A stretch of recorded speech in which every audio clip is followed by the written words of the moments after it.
Welcome back to my channel, Cooking Ina Siargao. Today I am going to share my patatim recipe, which is famous Filipino-Chinese recipe. So our ingredient for our patatim recipe are pata meat. I have this. This is a whole pata, and then I asked to cut like this supposed to be, but I asked to divide to two so that it's easy to cook for me and easy to get the meat while we're eating our patatim, mga cooking ina. We need 1 cup of soya sauce, 1/4 cup white wine vinegar, and 1 tablespoon of salt, 3/4 cup of sugar, 4 tablespoons of oyster sauce, 1 tablespoon of cornstarch for thickening our sauce, 1 whole garlic, and 1 teaspoon of whole black pepper, and a few pieces of star anise, bay leaves, pamintang dahon, and spring onions for our garnishing, together with carrots. I have carrots for garnishing, and then sesame oil, and water, and pak choy or Chinese pichay. So now let's start our first step making our patatim recipe. What we're going to do is we're going to boil first our pata meat here in our pressure cooker. As I always said, if this pressure cooker is not available in your kitchen, you can boil this in a normal pot, mga cooking mother. So we're going to put our pata here. We do like this. I make 2 pata and then I divided it to 2. So this is 4 pieces of pata, mga cooking ina. So we just do like this, mga cooking ina. Then in this, we're going to add our 1 tablespoon of salt and our whole black pepper. We do like this. Then we're going to add water. You estimate the water. For this, I use 1 liter of water. So we do like this.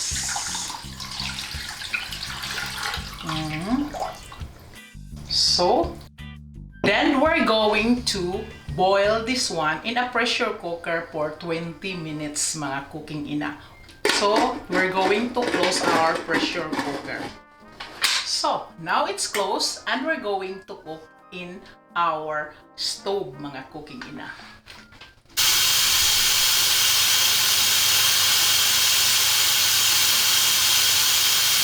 And now after 20 minutes cooking our pata and it's cooled down our pressure cooker, we're going to start the next step of our patatim recipe. First, we're going to add our 1 cup of soya in a bowl.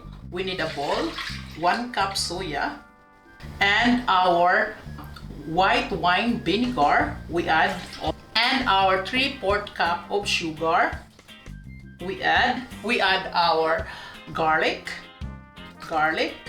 and our star anise we add too, and our bay leaves we add this one. We just do like this, and our oyster sauce.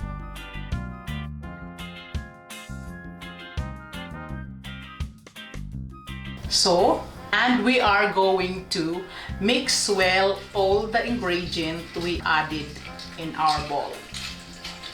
We do like this, we mix well.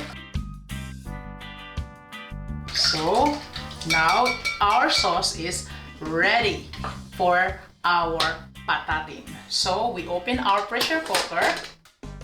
So then we're going to start our stove.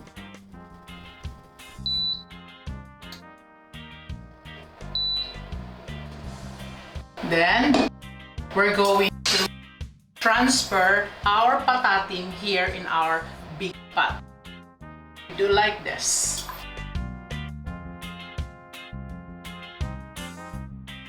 Our patatim, it's tender now because we're cooking in our pressure cooker. If the pressure cooker is not available in your kitchen, we can cook our meat in a normal pot to make it tender, but it takes time, like 1 hour to 2 hours, like that. Now we're going to transfer our pata here in our big pot.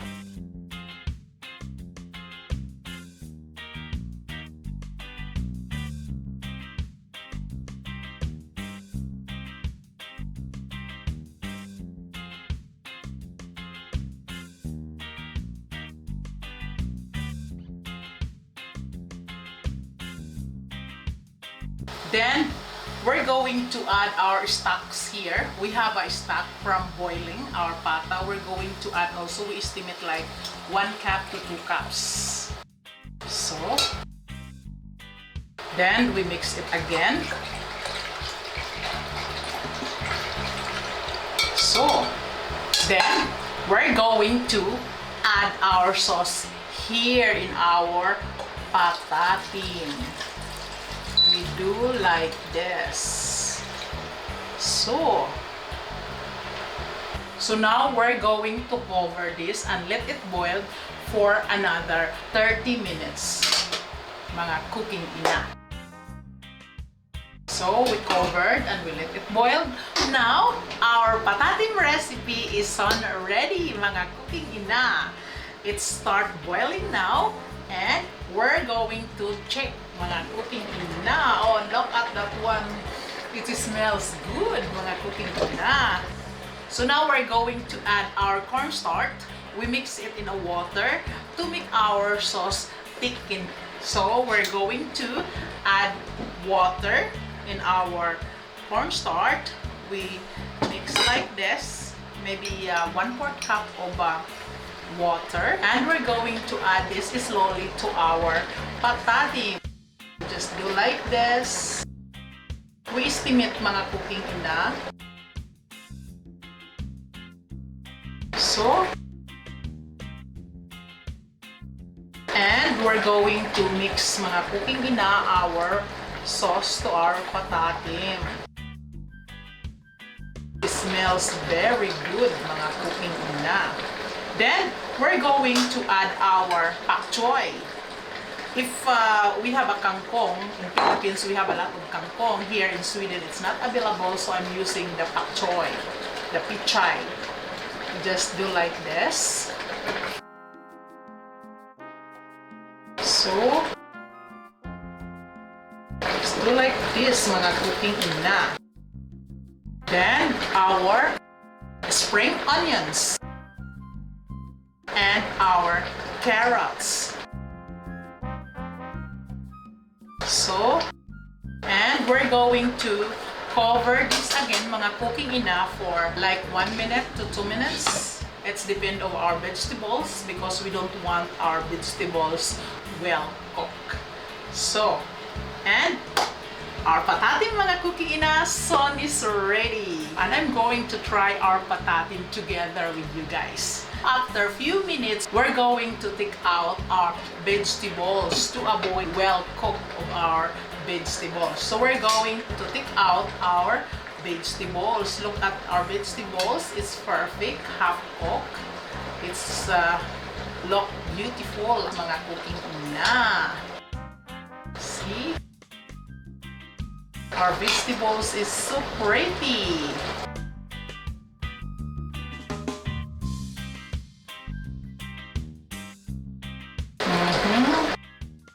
So,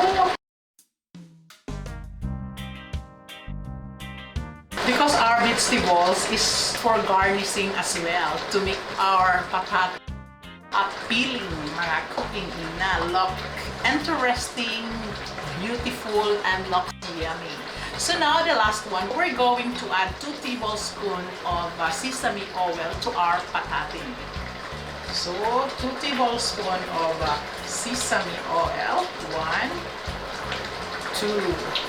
So it smells so good. Mga cooking ina. So we're going to mix our sauce to our patatim. We're just careful to mix in this because our pata meat is very tender. So, and now our patatim mga cooking ina is ready for plating. So, I try to test first.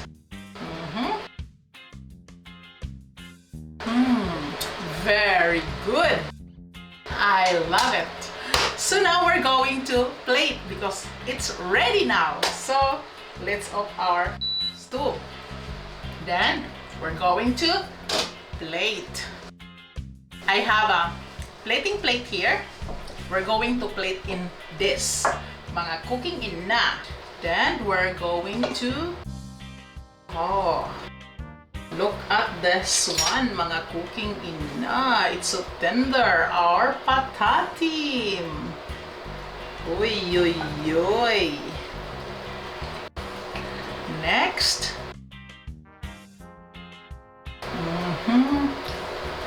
Uy. Look, our sauce. It's thick and creamy. And it smells good. Uy, uy, uy.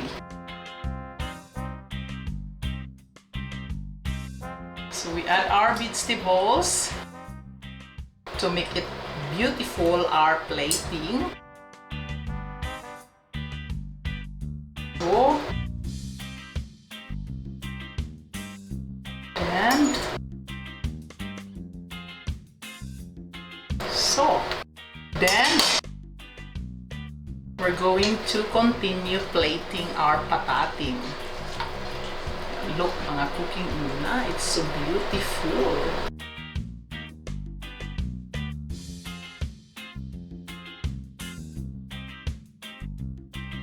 It's so tender, our pata meat, mga cooking ina. So we're going to put all the sauce to our plating.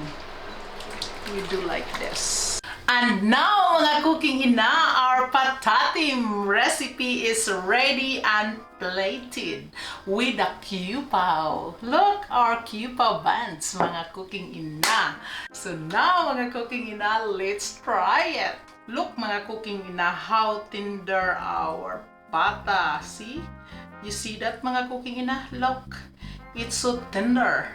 And it smells very good, mga cooking ina. The texture is very tender. Try together with me. Borsha good, mga cooking ina.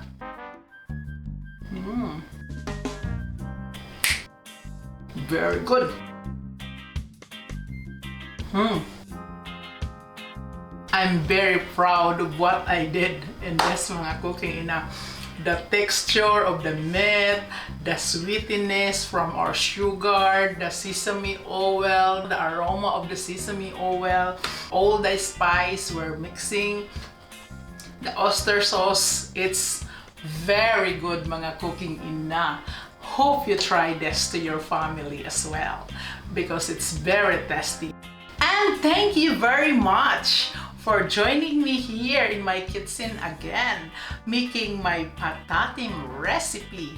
It's very good, mga cooking ina, and I'm very proud of this recipe today because it's so yummy. And hope you like this and hope you try this to your family as well. And don't forget to like, share, comment, subscribe, and press the bell button for your notification. Bye, and God bless everyone!